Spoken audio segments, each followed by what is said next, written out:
Adrienne, do you think we're ready to begin? Yes. Thank you. Thank you. Good evening, everyone, and thank you for joining us tonight for what is going to be a very important and meaningful program discussion led by Dr. Nancy Kaplan. Dr. Nancy Kaplan, Temple Sinai's longtime friend, teacher, Jewish educator, and one of my most esteemed colleagues. Soon we will be entering the Passover season, and as we enter the season of freedom, we are reminded about the freedoms the Jewish people celebrate around the world. But as we celebrate our freedom, we're also unfortunately reminded daily about the threats we still face as Jews.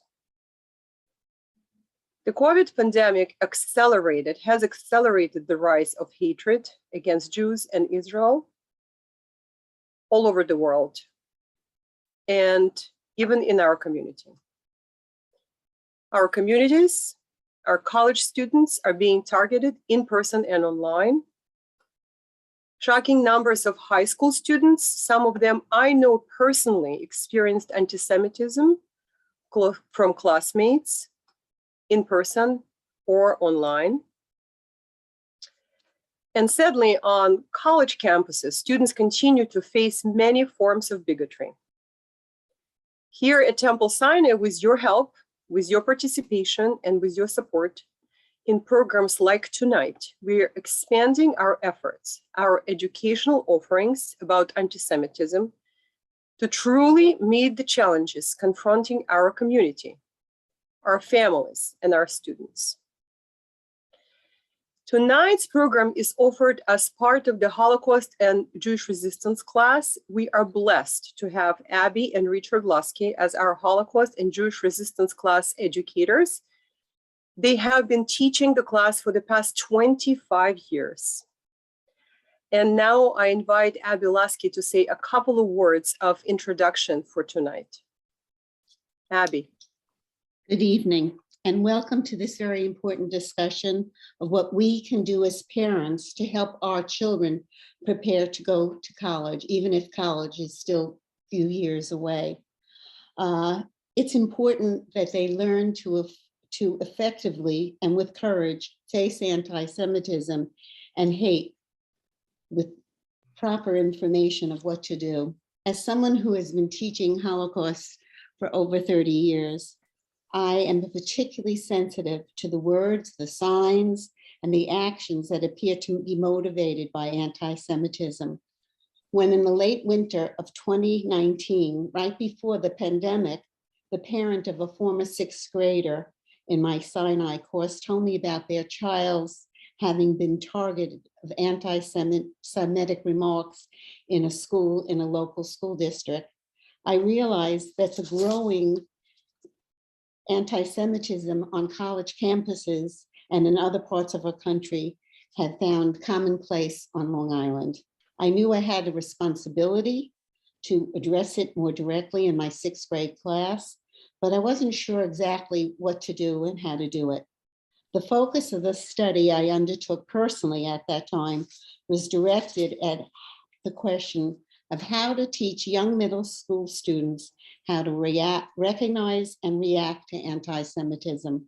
And what can I do to help them rehearse the statements they need to make and the actions they have to take?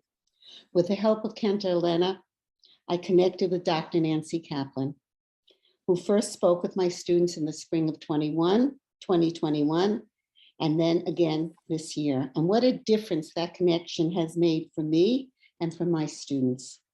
As I think about how significant and life-changing the work Dr. Kaplan is doing, especially partnering with the parents of all of you, I realized that Dr. Kaplan has one of those jobs that its ultimate goal is to eradicate the need for anyone to do this kind of work. Unfortunately, that's not going to happen too soon. So tonight, we are blessed to welcome Dr. Kaplan. And tonight, not only will she host, we be honored by one of the alumni of the 6th grade course, Toby Hirsch. He was the class of 2017. And looking at the screen and trying to find Toby on the screen, I wonder if any of you others are faced with changing in appearances that little 6th grader, now this young adult, is. So please welcome our guest, Dr. Kaplan, my friend and my teacher, and let's explore how we can react when faced with anti-Semitism. Thank you, Abby. Thank you. Before we formally again introduce Dr. Kaplan, I just want to say a couple of words about her bio, just to share a little bit of her biography with you. And then we're going to share the rest of it in the chat so you can meet Dr. Kaplan further. So Nancy is a longtime educator, community advocate, and proponent of social justice. She has spent her career in higher education at St. John University, most currently in the role of Associate Provost. She oversees external partnership development and programs related to academics, student affairs, and athletics. Nancy has also taught courses in the Graduate School of Education and College of Professional Studies. Her academic credentials from St. John's include the Doctor of Education degree, Master of Business Administration, and Bachelor of Science degrees. Additionally, she completed the Management Development Program at Cornell's University, New York State School of Industrial and Labor Relations, and the Management Development Studies Program at Harvard University.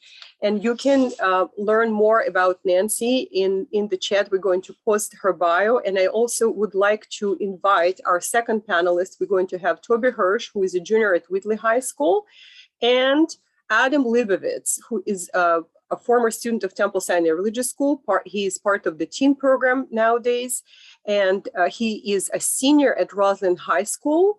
And in the fall, Adam will be attending Tufts University. Adam and Toby will be our panelists tonight, and we're going to try a little bit of a different format for all of us. So we're going to have Dr. Kaplan and our high school students, members of Temple Sinai teen community, leading this discussion. Nancy. Thank you so much, Cantor. Thank you. And Abby, thank you. I am always honored to be with your congregation. And I really do wish that there was not a need to have this discussion, but I can tell you, as you all know, that there is a need. And so I have spent my entire career on a campus that I love to go to every single day. And I have traveled throughout the country to many campuses. And when I go, I always have my eyes and my ears open for what's happening for Jewish students. And so this is a conversation that is not meant to frighten anyone, but it is meant to get our children prepared for what they might encounter when they get to college. And even before, really challenging them to think about what are the kinds of things that you want to consider when choosing a college or university to study. So my grounding in this work really comes from a number of different places, but I would say the greatest foundation I have is having worked with the Anti-Defamation League for the last 25 years. And in that role, I've worked with all kinds of different groups. I've worked with teachers, and I've worked with corporate America, and I've worked with police across the country. Yet my favorite program that I do for the ADL is this one, because I think, to me personally, it's the one that is most important. So I'm going to go ahead and share my screen. I will let you know exactly what we are going to try to accomplish tonight. And so these are my goals for tonight's program. I want to highlight factors that you should be considering when choosing a college or university. I think there is some real questions that you want to ask, so I will highlight those for you. I want to make sure that you're able to recognize anti-Semitism on campus in all its forms. I think for many students, they're kind of shocked at what they see. And that shock, I suppose, comes from just maybe not being exposed to the way anti-Semitism presents itself. I want to explain for you how colleges and universities are organized, so you know how to address anti-Semitism when it confronts you, for lack of a better term. And I want to empower you to act. And I said here that doing nothing is not an option, at least not for me. I feel like we can always do something. So where I want to begin is just by sharing a few images. I have 2 slides. I'll give you a moment just to take a look at these. These are all from college campuses.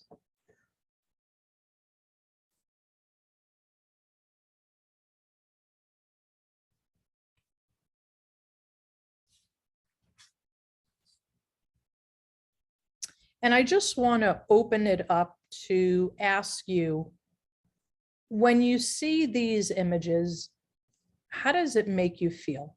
What comes to mind? And I would just love to hear from some of you. And for those of you that don't have your cameras on, I would invite you to put them on. It's great to be able to see your faces. I understand if you can't, but I enjoy seeing you. So when you see those images, what comes to mind?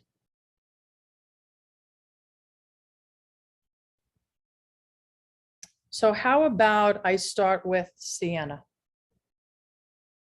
When you see those images, Sienna, what do you think? Oh, you're on mute. You're on mute.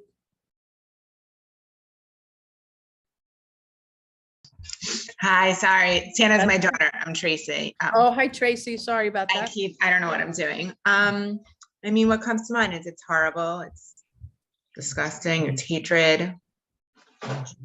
Just all terrible thoughts. Absolutely. Yeah. Josh, how about you? You have to come off mute, Josh. I'm sorry. That there's a lot of anger there and people that are very upset. For sure. Wendy, how about you? When you see those images, what do you think of? Ignorance. It's a good way to sum it up, right? Anybody I've else? met many anti-Semites in my life, and some of them never met Jews before, and I've learned a lot of it was really due to not having any exposure or understanding it, and just based upon their living environments, etc. Absolutely. You know, it is, you know, at times lack of exposure, for sure. You know, I think at other times there's different things in play. But the one thing, you know, that I do know is that anti-Semitism is alive and well at almost every college or university in the country. And so I don't say that to call out any particular college or university. I just say it because the reality is that no matter where our children decide to go to study, it is likely that they're going to come across someone, often unexpectedly, that asks certain questions, acts surprised, or you know, simply doesn't understand certain customs, will make comments, you know, in a classroom. And so it's important to me then that we really start to understand when we're looking at a college and university and we're trying to make, you know, the decision, where is my child or where am I going to fit in, that we're considering certain things. And so one of the things that I really feel, you know, you should do some research on is what is the Jewish population at the school? And that's very, very easy to find. It surprises me sometimes when, People from my own community will go off to school and then they'll come back and, someone will say to me, well, I was so surprised at how few Jewish people there were. When that data is readily available. And so knowing the Jewish population at the school is going to give you, some indication, are there going to be people like me? Right? Are there going to be people that I don't have to explain who I am because we share a culture? And so that's one of the considerations, to think about. Another thing to think about, is there a Hillel on campus?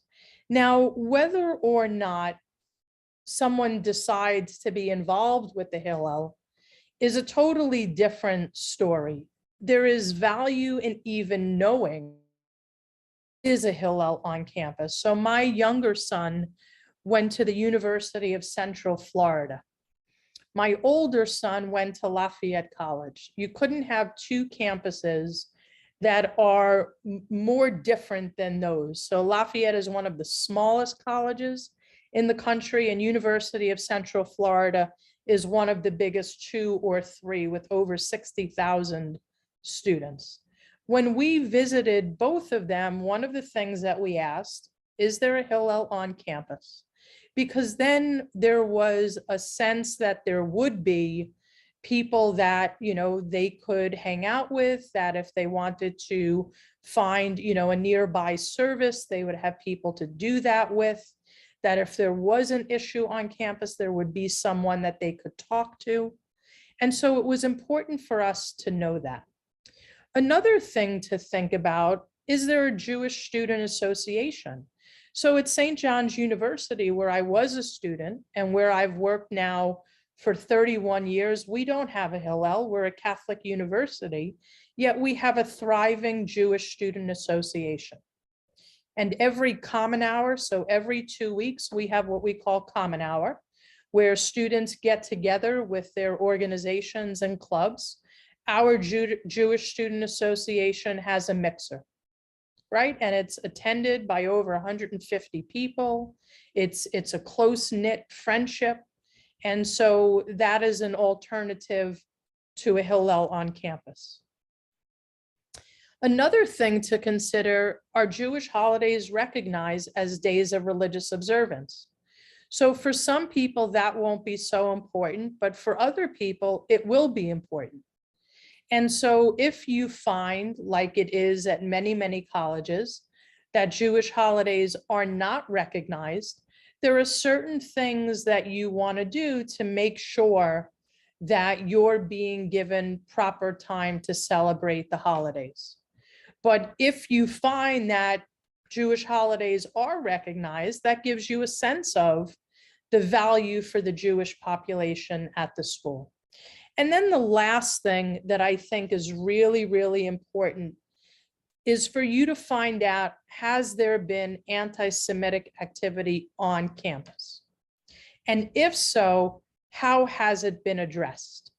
So you can find that out in a number of ways. First off, you can go on to the campus safety department. Some campuses have a police force, others have public safety or campus safety. They have to report statistics every single year. You can ask for that report so that you can see the kind of activity that there is. One of the things I strongly recommend you do when you go on a college campus for a visit is you get a copy of the student newspaper.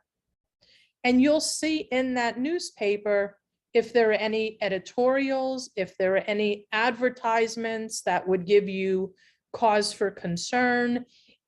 It is a great thing to not only go on a tour, but speak to people off the tour, right? I mean, we train our student ambassadors, right, on what to say, on what to show you.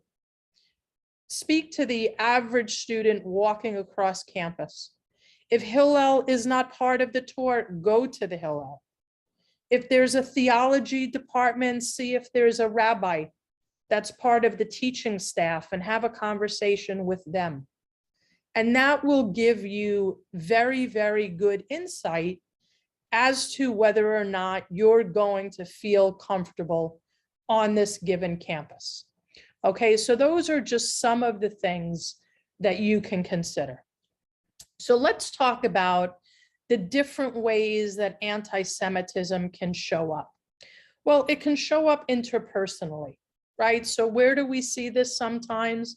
And you talk about lack of exposure in a residence hall, for example, right? You may have a roommate that has never been around a Jewish student before, and you'd be surprised shocked at some of the comments that are made when people are around, a Jewish person for the first time. Sometimes you will see this in a classroom. It really is, maybe a Jewish student decides to put a mezuzah on the residence hall door, and another student, doesn't want that on their door. You'll see it show up that way. So interpersonally is one way that it shows up. Another way that it can show up is in an actual classroom, where a faculty member chooses certain curriculum or certain resources that have an anti-Semitic or anti-Israel spin to them. Through academic freedom, faculty members have, great range in what kinds of resources they will use. And it's not surprising sometimes that those resources cross the line. Or there's movies shown and it only shows like one part of maybe, the conflict that goes on with Israel and others. So it shows up in a classroom. It may show up a faculty member, as happened just a few years ago, refusing to write a letter of recommendation for a Jewish student, right? And so, that was shocking. And, there was a great response in writing to the president of that university, but that university is one of the premier universities in the country and a destination for many, many Jewish students, as are many other colleges and universities where these things happen. So in a classroom, sometimes controversial speakers will be brought to campus. And if you're at a public university, sometimes it's very difficult for the university to stop those kinds of speakers from coming. And so private universities have a little bit more leeway with that, but sometimes you'll have a speaker on campus that's anti-Israel, anti-Zionism, denying the Holocaust. And so, it shows up by those being invited. You'll see it, destruction of property and vandalism. One of the photos that I shared was from the Chabad Center at the University of Delaware being set on fire last year.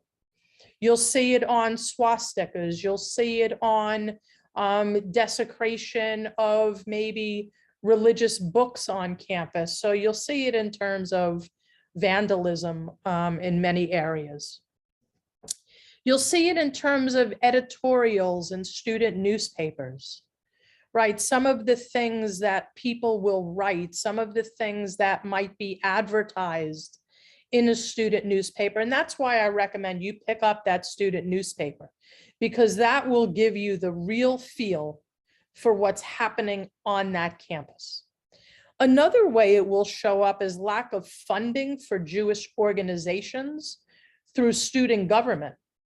So every club and organization tries to become a recognized club and organization through student government so that they can receive funding for programming. And so there have been organizations that have been turned down for that funding because they were either pro-Israel, because they had a heavily Jewish population in that club or organization. So you see that funding trying to be held back. And then one of the, most alarming and intimidating things that, happen on campuses are protests. Or you'll walk past a display, which is, what's called an apartheid wall, right, which is in reference, obviously, to the wall dividing Israel from Palestinian territory, you'll see like a wall set up on campus with things being posted on that wall, and you'll have people protesting in front of it. And that is quite intimidating. I visited a campus. I saw it for myself, just you're walking on the quad and there's this protest. It's not a comfortable feeling. So those are some of the ways that anti-Semitism shows up. So let's talk about how colleges and universities are organized. And this is really an important, thing to understand. So at the top of any college or university is, a board of trustees. And if it's a state, school, that board of trustees might be part of the state legislature. But the board of trustees are the people that basically oversee that institution. The day-to-day running of that college or university is left to the president, chancellor, often known as, and then under that person. And this is obviously very, very simplified, but I wanted to highlight the people that I felt are relevant to this conversation. So you have first off the provost, the chief academic officer. Now the provost is responsible for the deans of the colleges, and the deans are responsible for the chairpeople of the college, and the chairpeople and deans are responsible for faculty members. So let's say you have a situation with a faculty member that you think is treating you unfairly, or is bringing in speakers, or has recommended articles or books that have a slant to them that are anti-Semitic or anti-Israel. You want to make sure that you're handling that in the proper chain of command. Because if you're not handling that in the proper chain of command, you're just wasting time. So you could have an issue in a classroom and you might decide you want to go to the vice president of student affairs. The vice president of student affairs is going to tell you have to go to the chairperson, then you have to go to the dean of the college, then you have to go to the provost of the college. So I work in the office of the provost. And so it's our office that deals with these kinds of things when they happen in an academic environment. Now, who do we work with? We work with our chief diversity and inclusion officer or our chief equity officer. And it's interesting when people hear those titles, chief diversity, inclusion officer, equity officer, they immediately start to think about minority populations, but people of color. And what I want you to know is that as Jewish students, we have the same rights as any group on campus in terms of being treated with respect and valued and free from bias. So it's very, very important that we learn to advocate for ourselves. Now, if something happens in a residence hall, or something happens in a club or organization or, recreation department, well, that falls under the vice president for student affairs. So you want to know who to go to. And then very often, of course, we work with, the chief counsel of the institution, very important. But this is basically how the college and university is organized. So what I want to say to you, and I'm going to give you a chance to ask some questions in a moment, but what can you do? And I feel really strongly about this. The answer is never nothing, okay? And there's even a worse thing that you could do, and I hope you never do. And I want to share this story because in 25 years of doing this work, I want to share the most heartbreaking moment that I have ever had doing this work. And I've had Holocaust deniers in my class. I've had, very, very clear anti-Semites in my class. But I want to tell you the most heartbreaking moment I had. I was delivering a program at a Jewish day school. And it was a program for students on recognizing and confronting anti-Semitism. So it was very, very similar to this. And there was one young man in the class, and he was a high school senior. And he was being what I interpreted to be somewhat rude. Just, very disinterested, very distracting his classmates, not really paying attention at all. And so I said to him, I said, you really look very uninterested in what I'm talking about. And he said, well, it really doesn't apply to me. And I said, really? It doesn't apply to you? I said, are you going to college next year? He said, of course I am. I said, so confronting anti-Semitism and recognizing it, it doesn't apply to you? Explain that to me. I was really taken aback. This is what he said to me, and this is what broke my heart. He said, no one will know I'm Jewish because I will not wear my yarmulke. So if no one knows I'm Jewish, this will not be an issue for me. That is the one thing that broke my heart more than any other. Our children should never have to hide being Jewish on a college campus or anywhere else for that matter. And I very, very well understand at times the need to do that if we feel really unsafe. And I was in a situation like that myself. And I did something I swore to myself I would never do, which was hide who I am. But I was in the middle of South Carolina about 11:30 at night in a car going to a hotel. And the driver of the car kept catching my eye in the mirror. And I had on my Jewish star, and he said, what's that around your neck? And I looked down and I saw my star, and to this day, it breaks my heart. I picked up my necklace and I put it in my shirt, and I said nothing. And why did I do that? I did it because I was afraid, right? I was afraid that something was going to happen to me that night. And I wanted to get home to my husband and my children and all the good things in my life, but it breaks my heart.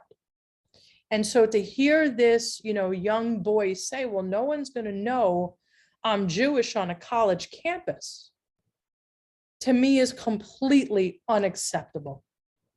And so I want to spend just a few minutes talking about, what can be done. Okay, what can be done? So one of the things that can be done is let's do our homework. Let's know the campuses that we're going to. Let's know what kind of things have happened on that campus so that we're not blindsided when it happens. Okay, when I tell you that incidences have happened on what we would consider to be welcoming of Jewish students, an incident can happen on any campus, but let's know what's happened. And let's decide if something happens, here's what I can do and here's how. So let's learn strategies to respond, right? And this does not mean becoming an expert in, Israel and Palestinian conflict, or on, Mideast peace process or anti-Semitism. But what it means is when you're confronted with something in the moment, what do you do or say besides nothing? Something very simple like asking a question. Someone makes a comment and you say, what do you mean by that? Right? Makes the person really think about what they just said. Maybe it's, saying something like, do you mean someone specifically? Or do you mean everyone who's Jewish, right? You can respond without having to own, right, everything that you may not know about that situation. There are ways to respond, and we can. Know how to advocate for yourself and know who to go to, right? Know who that rabbi is on campus. Go see that rabbi, go see that Hillel director on orientation day, right? You have time, parents, go introduce yourself. So if something happens on campus, like for my son at University of Central Florida, something happens on campus, I'm 1,500 miles away here on Long Island with you. I can call up the Hillel director and I could say, hey, how are you supporting the Jewish students on campus based on what just happened? Right? Or if something happens with a faculty member, you know who to go to talk through what just happened. Right? And so you don't have to be alone in dealing with these situations. So know your allies before you need them. Right? Really, really important. And then I would say, use your resources. So what do I mean by that? Know who the people are on campus, but know that a place like the Anti-Defamation League is there for you as well. The ADL has offices in, 28 states in the country. So if something happens to you at University of Alabama, you know what? You call up the ADL and you let them address the situation or guide you on how to do that. Who's your resources? Your cantor is, your rabbi, your Hebrew school teachers, those are your resources. And so, sometimes when we are confronted with these situations, we just don't know who to turn to. And we forget the obvious people. Students, call your parents, right? Call them and say, this is what happened. Let them guide you and they'll know who to get in touch with. We have the right to have a college experience where we can be ourselves in all our Jewishness and whatever that brings on an individual level. And we need to be prepared to call it out when that is not being respected and it's not being valued. And if we think that there are going to be other groups that are going to stand up for us, maybe there will be, but that shouldn't be what we are going to rely upon. We can rely upon each other. We can rely upon knowing how things work, and we can rely upon being prepared. And if we do that, then no matter what campus you go to, you're set up to have a successful experience. So that's what I want to share. I want to open it up to questions. I know we have some students with questions, but please feel free to drop some questions in the chat as well. And if we have time, I will certainly try to address them. Okay. Thank you, Dr. Kaplan. Maybe we can start with some questions that students here to ask you, and then we can go into the chat and Adrian will help us navigate that. So I know that Toby and Adam wanted to ask certain questions. I like your background, Toby. Looks Jewish. Thank you.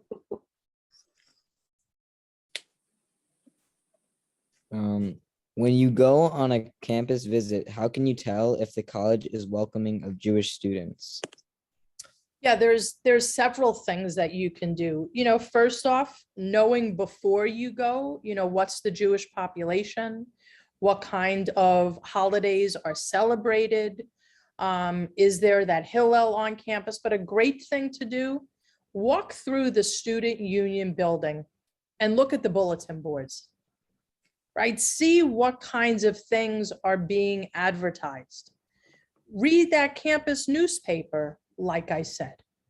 Find out if on or around, the high holy days, there is a certain celebration for Jewish students. Find out if the college, like at St. John's, we have made arrangements with a local synagogue for our students who are away from home, but want to attend synagogue, right? So they can walk right down the street to the local synagogue and be part of services.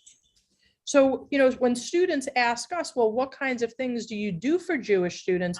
When they know we've made those type of arrangements, they know that we're being proactive in wanting to serve that population in a way that you're going to feel at home.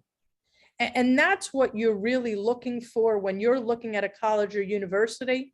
You know, people will tell you, you'll know it's the right college as soon as you step on. And that's another way of saying, do you feel at home? And so, you know, walk through the house, go through the student union building, go into an academic building, go to the Hillel, see what kinds of student organizations there are, and you'll start to get a feel. How comfortable are you going to be there?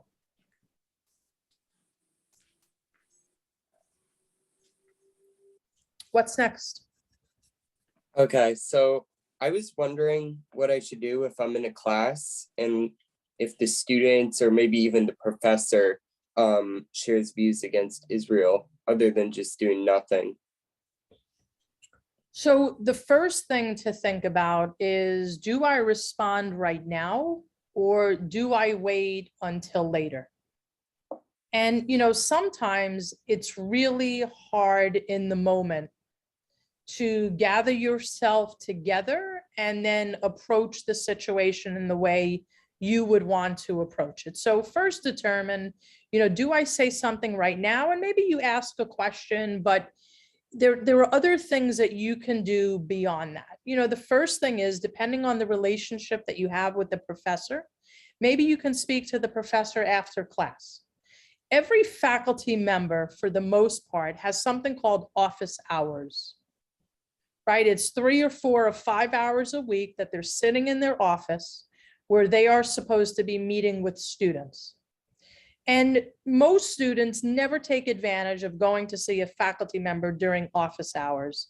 And I think that's a big mistake, okay? Part of college is connecting with faculty members. So if something happens in a classroom, I would make an appointment with the faculty member. And I would discuss with that faculty member what made you feel uncomfortable based on what someone said. Now, if it is the faculty member who said something, you know, you have, you know, different things that you could do. You may want to have, you know, the conversation with the faculty member to say, you know what you said, you know, I really was offended by. Now, some students will shy away from doing that because you're still worried about your grade in that class, right?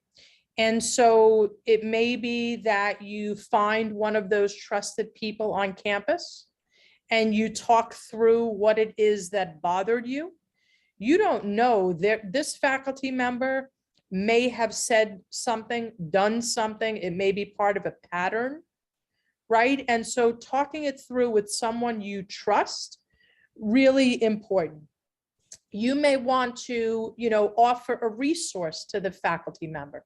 You may want to say, you know what, in class the other day when we were talking about X, Y, and Z, I noticed that not a lot of students really understand or are aware about the other perspective regarding this issue.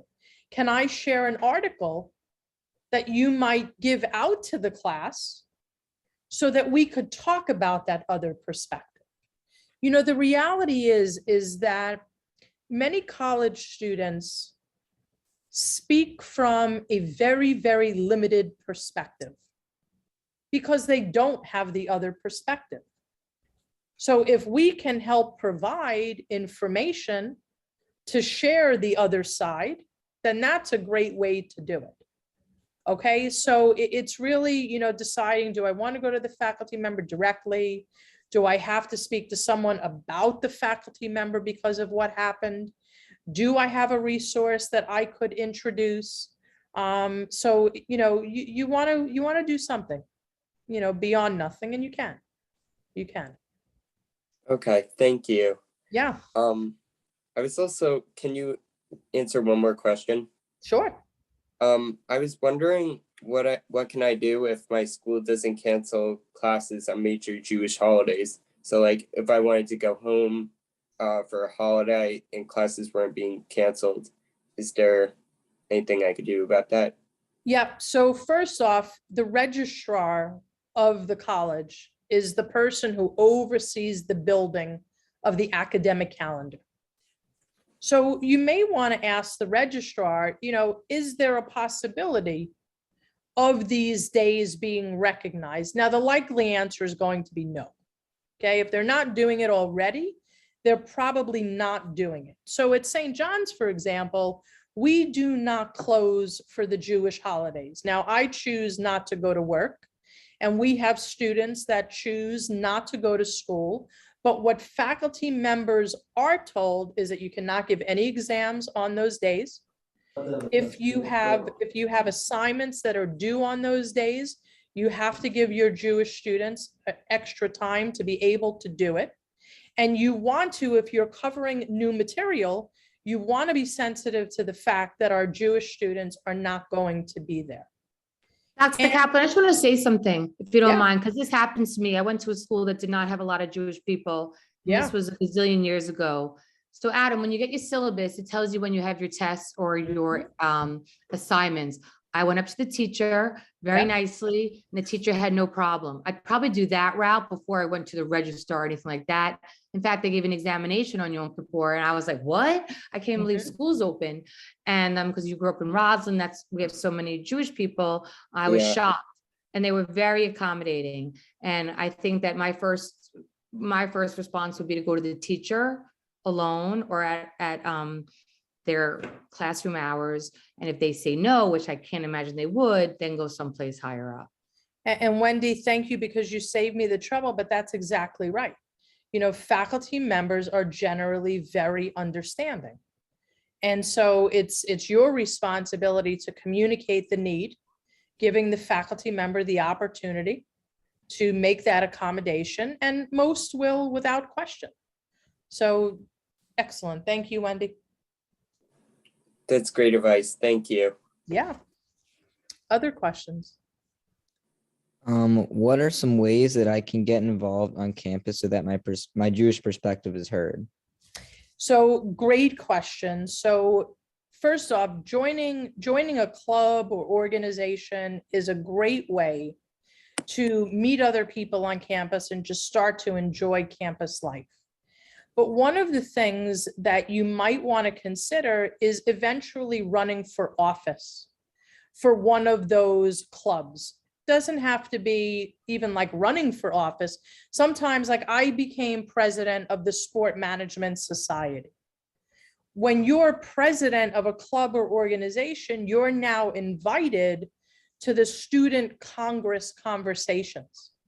So where things are being talked about, you now have a voice at that table just because you're vice president or president of a student group. I think a great thing to do is, write for the student newspaper. I think that is a great way to become involved, to make sure that your voice is heard. I know at, Cornell, there have been a number of instances, and one young man, his response was, I'm going to become editor of that paper, right? And my voice is going to be heard. So it takes a little bit of effort. A great thing to do is become, if you're living away from home, become a resident assistant, because then you're creating programming for what's happening in the residence halls. You also, by the way, get free housing, which is a great thing, and a stipend. But you now can, create sort of that atmosphere for what's happening within those buildings. Every campus also has what's called like a student programming board, where guest speakers are recommended and have to be approved. So that's a great way. And, I would also say informal conversation, when you're just sitting around having lunch, with a group of people, it is a great way to share perspective. And I think we should give people the benefit of the doubt in that, I think most people on a college campus are willing to listen, willing to learn. And, just by your willingness and not shying away from your Jewish identity is helping them to learn. I think what happens in a lot of cases is we shy away from our Jewish identity. And I don't think that's what, we want to do. Also, are there specific programs on campuses that brings students from the same religious backgrounds together? Definitely. I mean, there are cultural organizations that, bring people, like our Jewish Student Association has events with each other, but our Jewish Student Association is also part of what we call our Interfaith Council. So twice a month, we have Interfaith Council meetings. So we have our Jewish students sitting next to our Muslim students, sitting next to, 4 other religious groups, talking about what is the vibe on campus? What can we do together so that we're learning from each other? So we had a panel conversation just a couple of months ago where we had a rabbi, we had a priest, we had an imam talking about, faith from the lens of that particular religion, but also what we had in common, right? There was all kinds of educational programming on, diversity and inclusion. There's campus ministry that, serves every population of students. It's really just saying that you want to be a part of those things, and you will find many opportunities to be able to do so. Like we don't have a synagogue on campus, but we do have a space where our Jewish students come together to pray, right? We have a sukkah on the Great Lawn where, people stop into and they have lunch during Sukkot. So it's, campuses recognizing that we have diverse populations, creating the environment for us to be able to practice our faith. So there are many of those opportunities. Okay. So I was wondering if something happens at my school, who can I contact beyond people at the school? Like if there's some sort of major incident. So I would really think about, what are the resources then right in that area? Is there a synagogue close to the campus?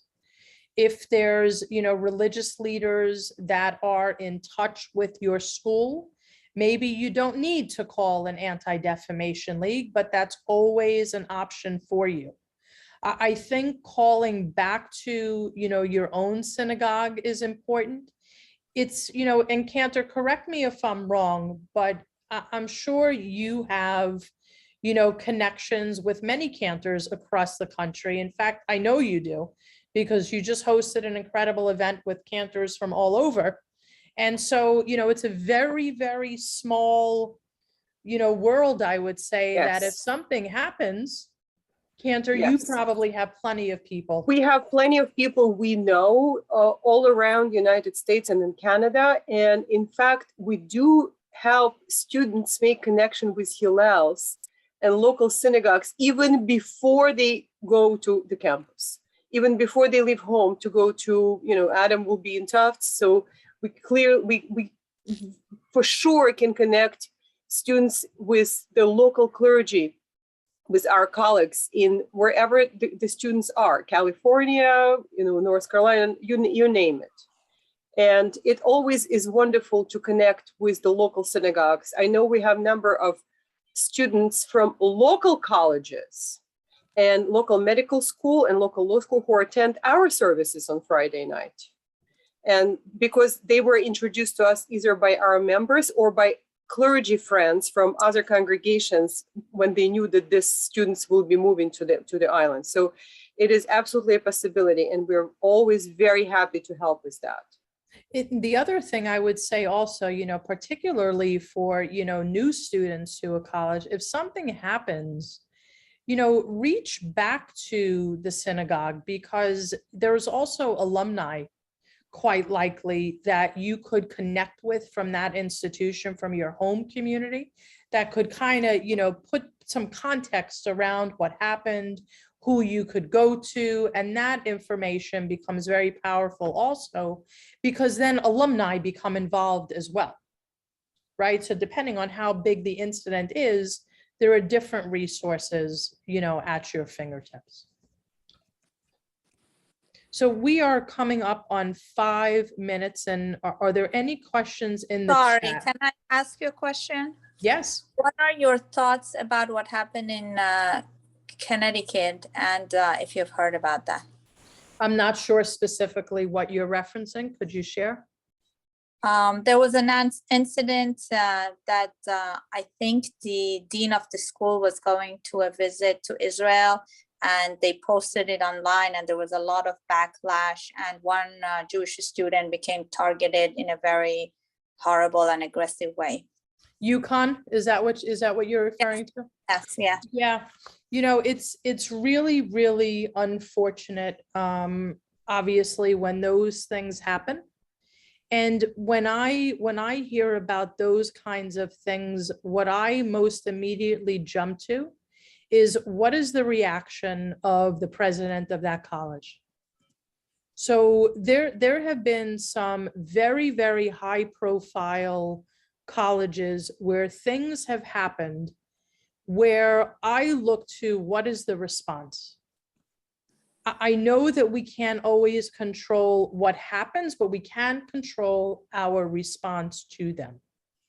And so whether it's, that situation, whether it's what was happening at Syracuse last year, which was, very, very wide, spread in the news, and many, students from my own town at Syracuse, it is to me the response of the institution as a whole that will be an indication of how seriousness issues are being taken. And so whether it's that incident or another, we need to ask those questions, right? What's going to happen to prevent those things from happening? And how are people going to be held accountable when they cross that line into anti-Semitism? Just like we would wonder if someone is racist, right? What's going to happen? I think we have a right to know.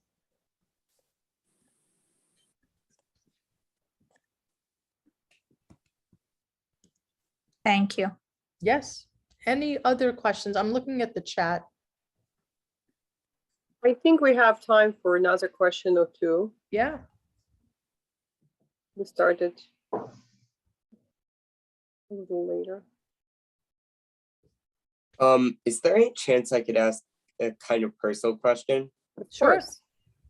Okay. So it's been mentioned before, but I'm gonna be attending Tufts University in the fall.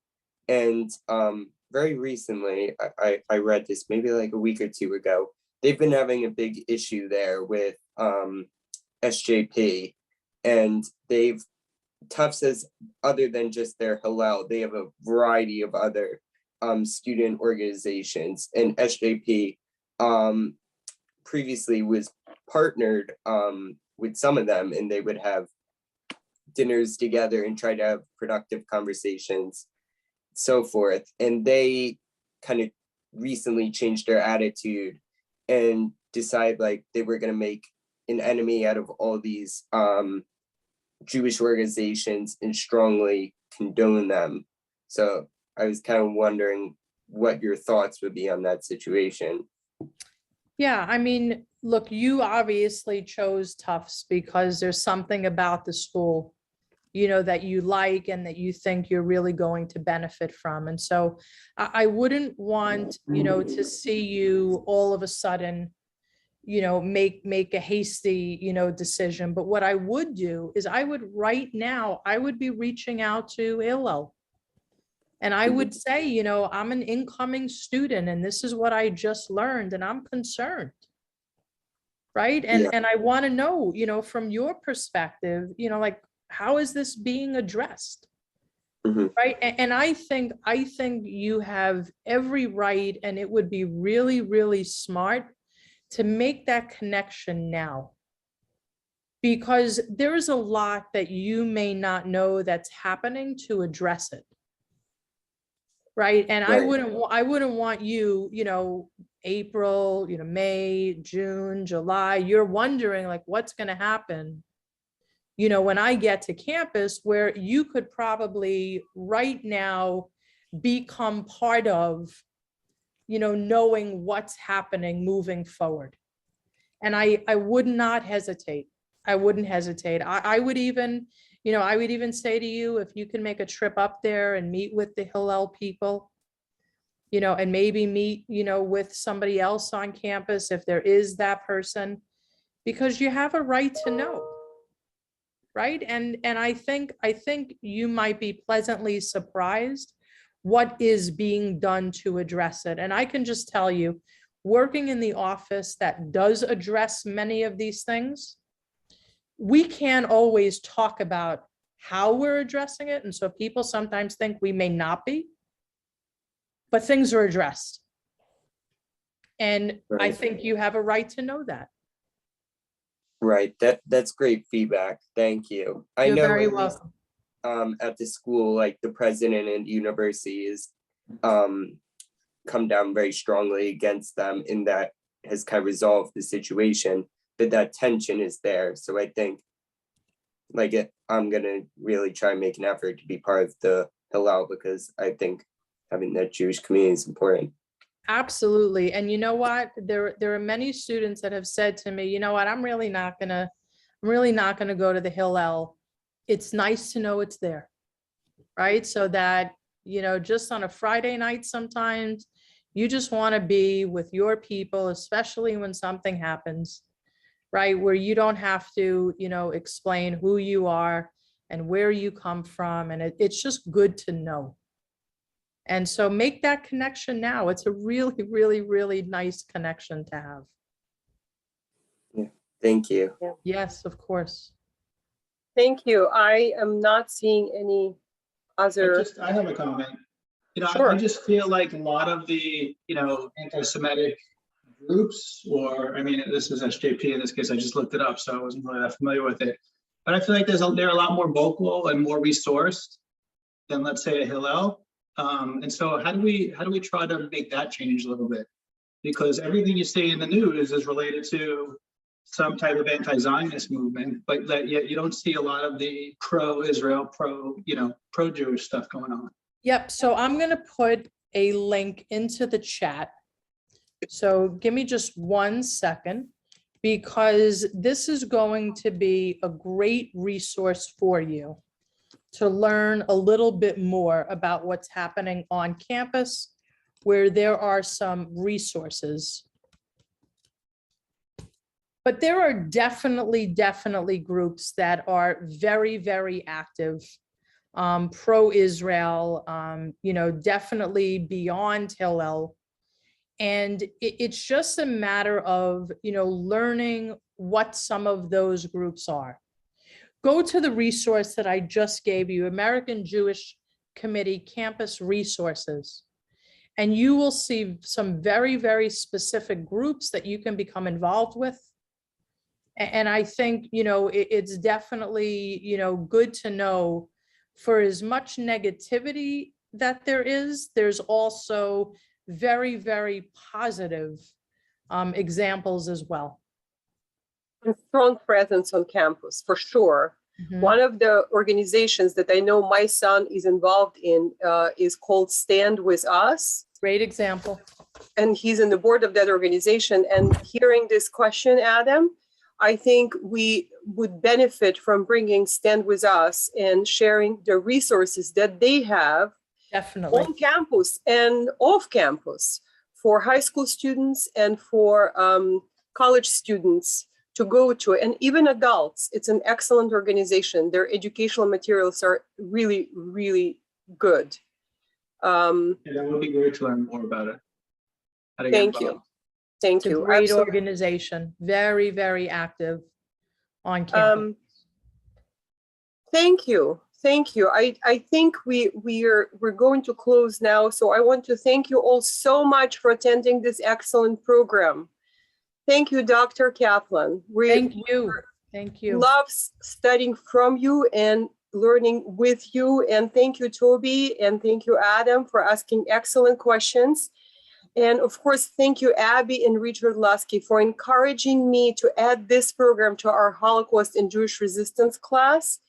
And dear friends, dear members of Temple Sinai and our guests, I see some people who are not necessarily our immediate members, but joined us tonight. I just know that with your help, and we will continue to educate you, our young members of this congregation and to intensify our fight against anti-Semitism and against misinformation that's out there about our people, about Jewish people in Israel. So I want to thank you once again, and I want to make a pitch. On Sunday, April 10th, we're going to have another program that is part of our offering this year for Holocaust and Jewish resistance class. We're going to have ADL Regional Director, Scott Reichman, and it's going to be again for adults and teens only. And Scott will discuss the current state of anti-Semitism in the communities all over United States, not necessarily only on campus, including Long Island. So I hope you can join us and we will learn a lot from Scott. He's excellent. Temple Sinai is a ADL signature synagogue. We spearheaded this effort a couple of years ago and we're benefiting greatly from that. And so I hope you will join us on April 10, Sunday at 7 p.m. Thank you again all for joining us. Have a safe evening. Stay well. Thank you. Thank you.